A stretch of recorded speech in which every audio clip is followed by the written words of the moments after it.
வணக்கம். நம்ம இந்த ட்ரேட் இஆர்பி சாஃப்ட்வேரில் எப்படி இந்த கன்ஸ்ட்ரக்ஷன் பிஸ்னஸை நாம் அக்கௌண்ட் பண்ணுறது அப்படின்னு பார்க்கலாம். ஏன்னா நிறைய கன்ஸ்ட்ரக்ஷன் பிஸ்னஸ் வச்சுருக்கிறவங்க கான்ட்ராக்டர்ஸ் அவங்கெல்லாம் ஒரு அன்ஆர்கனைஸ்டு செக்டாராக இருக்காங்க. அவங்க அக்கௌண்ட்டே மெயின்டைன் பண்ணுறதில்ல. பொதுவாக அவங்க கஸ்டமருக்கு ஒரு கோட் கொடுக்குறாங்க. ஒரு வீடு கட்டணும் அப்படின்னா அந்த வீடு கட்டுற ஆர்டருக்கு ஒரு கொட்டேஷன் கொடுக்குறாங்க. அதுக்கப்புறம் அந்த டோட்டல் அமௌண்ட்டை ஃபைனலைஸ் பண்ணி ஒரு அக்ரிமெண்ட் போட்டுக்கிறாங்க. அதுக்கப்புறம் அவங்க வேலையை ஆரம்பிக்கிறாங்க.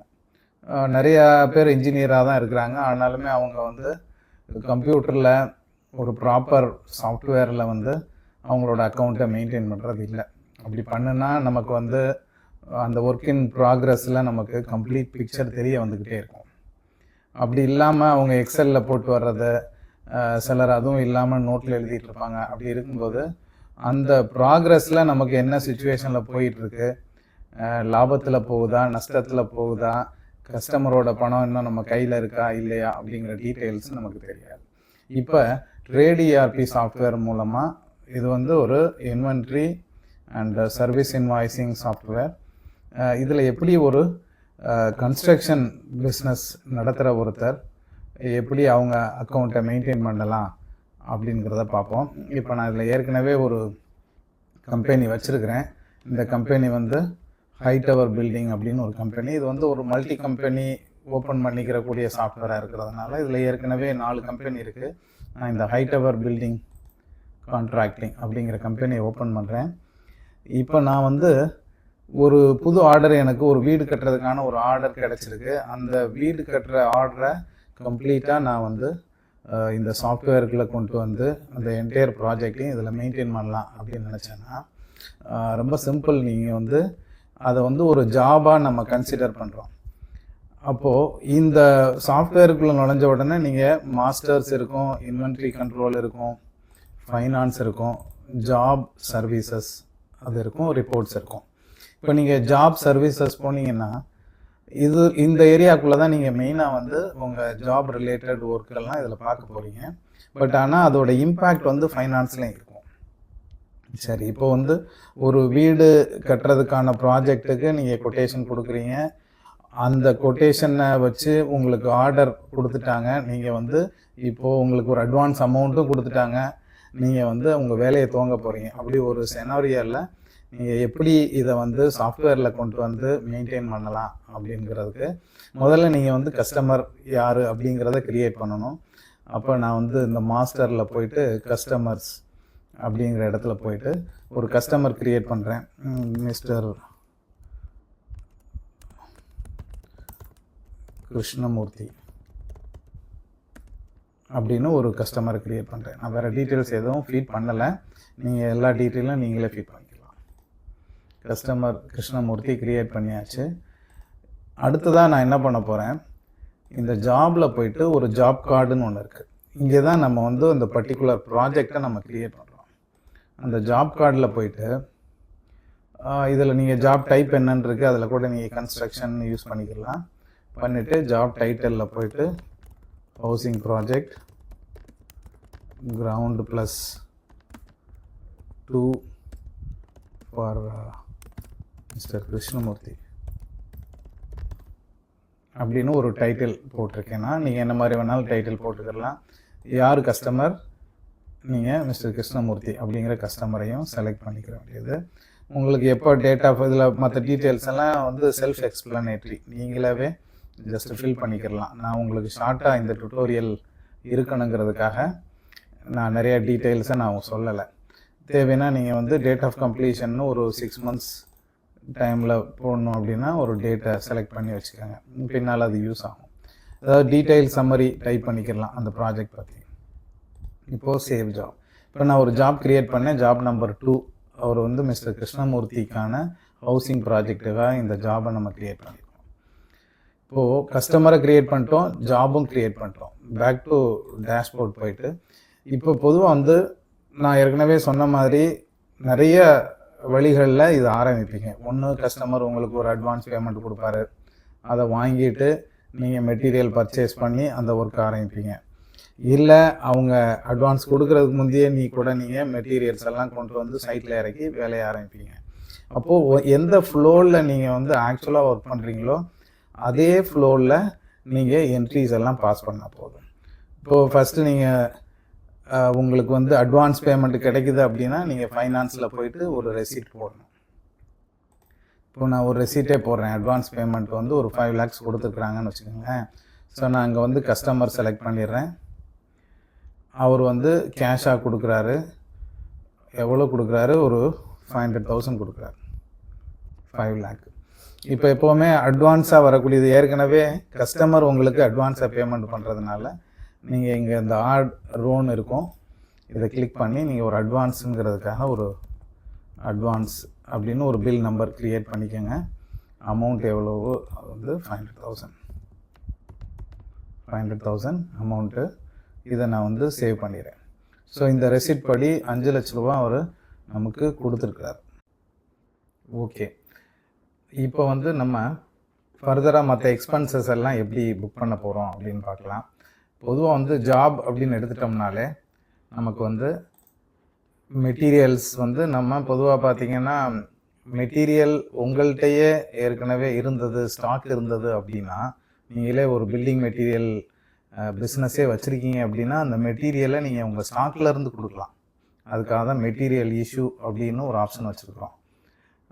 இல்லை நீங்கள் புதுசாக வெளியிலேருந்து கம்பெனிலேருந்து தான் வாங்க போகிறீங்க அப்படின்னா அது நேரடியாக அந்த ஜாப் எக்ஸ்பென்சஸில் போயிட்டு டோட்டலாக என்ன மெட்டீரியல்லாம் அந்த ஜாபுக்கு வாங்குறீங்க, இந்த ப்ராஜெக்ட்டுக்கு வாங்குறீங்களோ அதெல்லாம் புக் பண்ணிடலாம். அது போக நீங்கள் உங்கள் சர்வீஸ் சார்ஜஸ் அப்படிங்கிற இடத்துல உங்கள் அந்த கொத்தனார், சித்தாள், அந்த மேசன், லேபர்ஸ் எல்லாம் இதற்குள்ளே நீங்கள் பண்ணிக்கிறலாம். அதாவது டிஃப்ரெண்ட்டாக மேன் பவர் யூஸ் பண்ணக்கூடிய எல்லா சர்வீஸ் சார்ஜஸையும் அதில் போட்டுக்கலாம். அடுத்ததாக வந்து பார்த்திங்கன்னா ஜாப் எக்ஸ்பென்சஸ்ங்கிறது வந்து மற்ற எல்லா விதமான எக்ஸ்பென்சஸ். உங்கள் இன்வென்ட்ரியிலேருந்து மெட்டீரியல் கொடுத்தீங்கன்னா மட்டும் மெட்டீரியல் இஷ்யூ, திரும்ப ப்ராஜெக்ட்லேருந்து வெளில எடுத்திங்கன்னா மெட்டீரியல் ரிட்டர்ன். இதுதான் வந்து உங்களுக்கு அந்த ஜாபுக்கு தேவையான வவுச்சர்ஸ்.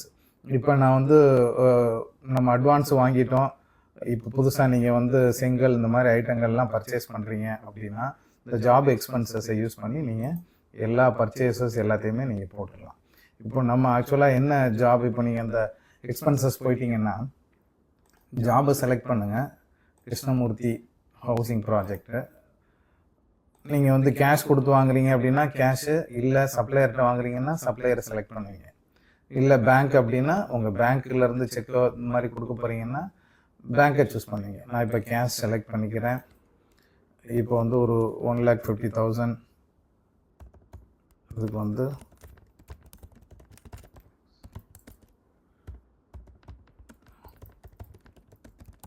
ஓகே பிரிக்ஸ் செங்கல் வாங்கியிருக்கோம். நான் வந்து அந்த எக்ஸ்பென்ஸை புக் பண்ணிடுறேன். அதுக்கப்புறம் வேறு ஏதாவது அதே மாதிரியே ஜாப் நம்பர் 2ல் நீங்கள் ஏதாவது சிமெண்ட் வாங்குறீங்க ஒரு 10,000க்கு.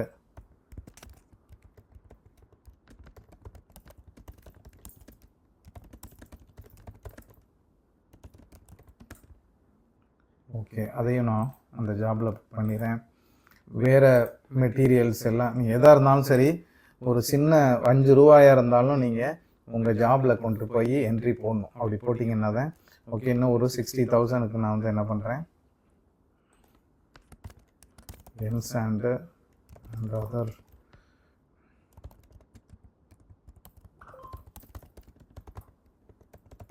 ஓகே எலக்ட்ரிக்கல் ஐட்டம்ஸு, எம்சாண்டு இதெல்லாம் ஒரு 60,000க்கு வாங்கியிருக்கேன். அதையும் நான் போஸ்ட் பண்ணிடுறேன். ஸோ இந்த மாதிரி எல்லா எக்ஸ்பென்சஸையும் நம்ம போஸ்ட் பண்ண போகிறோம்.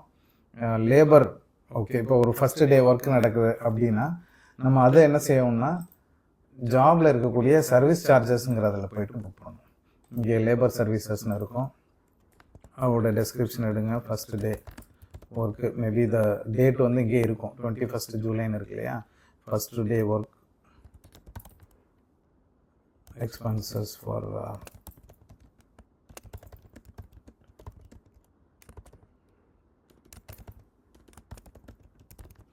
எல்லாத்துலேயுமே டீட்டெயிலாக டெஸ்கிரிப்ஷன் எழுதுங்க. அப்போ தான் நம்ம திரும்ப பார்க்கும்போது அது ஒரிஜினலாக எந்த எக்ஸ்பென்சஸ்க்கு நம்ம பே பண்ணியிருக்கோம் அப்படின்னு தெரியும். ரொம்ப டீட்டெயிலாக எழுதுங்க. ஒரு 4-5 லைன்லாம் கூட எழுதலாம், தப்பே கிடையாது.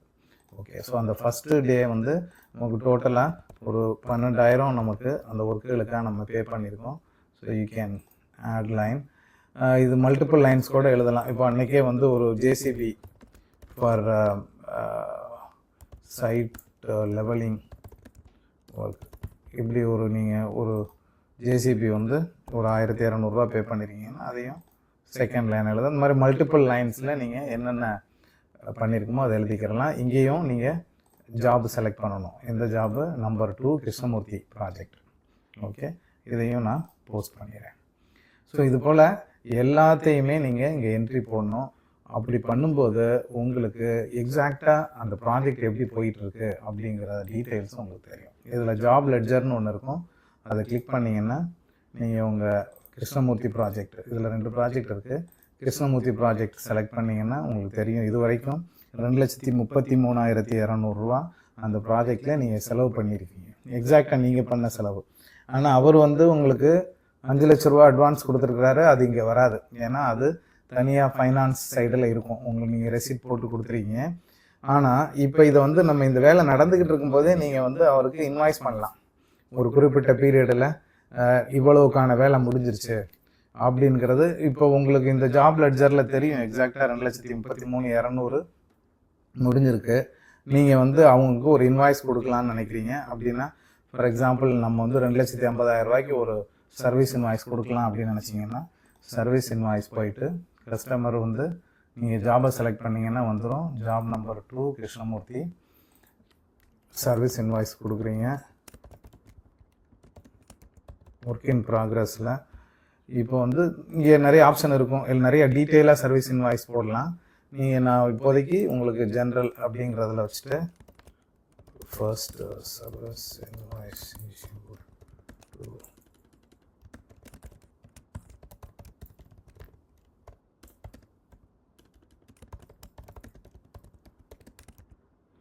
Work in progress.